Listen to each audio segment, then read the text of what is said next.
欢迎来到巴巴娱乐呀频道，请订阅频道，所以大家不要错过当天最热门的新闻。我们今天的时事通讯包括以下内容：莲花楼首播，程毅曾瞬息演技好，奈何故事不佳，主线乱且模糊。12月25日晚间，电视剧《莲花楼》在爱奇艺6集上线，正式开启了首播模式。这部电视剧由程毅、曾舜晞主演。基于目前的剧情内容来讲，这两位主演的演技确实非常适合武侠剧作品。奈何该剧问题出在剧本上，不仅仅是故事性不佳，更是叙事主线模糊混乱的问题等等。在《莲花楼》当中，程毅和曾舜晞的表演基本上挑不出任何毛病出来，可以说这两位青年演员都非常适合武侠剧。程毅塑造的男主角色给人的感觉是有城府、有水平，关键时刻也有情怀。曾舜晞其实已经主演过不少的武侠剧作品，他适合武侠剧有自身的原因。武侠剧当中的男主角需要至纯至善，尤其是很多金庸老先生的武侠剧当中，男主角都是单纯善良且真挚的。能够把这一特征表演清楚的青年演员当中，似乎只有曾舜晞了。这位青年在个人长相上就具备这种好的自身条件。曾舜晞在武侠气质上很类似陈浩民，主演之外，则是这部电视剧的剧本似乎并不过关。一部电视剧要想好看，能够让观众追剧，最重要的一点便是叙事主线要明确，要经过2集的剧情内容，让观众产生一个剧情期待。这就需要通过2集剧情告知观众这部电视剧到底想要做什么，角色们的行为动机是什么，形成的行为阻力是什么等等。莲花楼在这一点上很模糊，很多根据网络小说改编的电视剧作品都容易陷入到叙事主线不清晰这一问题当中去。很多质量一般的网络小说，从打开文档开始就是奔着拼凑字数去的，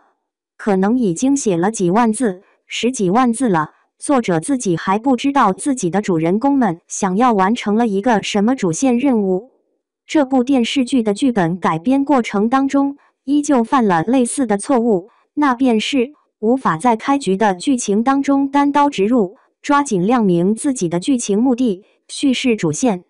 可能观众们多看几集，会逐渐发现这部电视剧也是有所谓的主线的。然而，在一个快餐的时代，一部商业剧作品通过90分钟上下的剧情，依旧让观众摸不着头脑，大家谁会愿意继续追剧呢？我也是强忍着看了2集之后的内容，但最终是真的忍不住。这部电视剧在台词对白上追求大台词量、大对白关系等等，这些看似让叙事节奏飞快，实则有用的内容不多。叙事节奏不是演员们说多少台词，也不是演员们说话速度多快，而是故事进展快。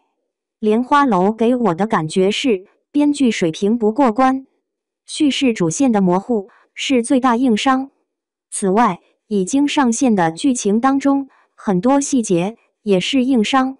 比如第一个案件当中，掌门作画之后变成金人，最终的解释竟然是利用了塔尖上的几面镜子，让在场的所有人产生了视觉上的错觉。看到这样的解释，我估计很多成年观众都会发笑了。这部电视剧主打悬疑探案，第一个案子竟然就搞得这么小儿科，这么不合乎常理。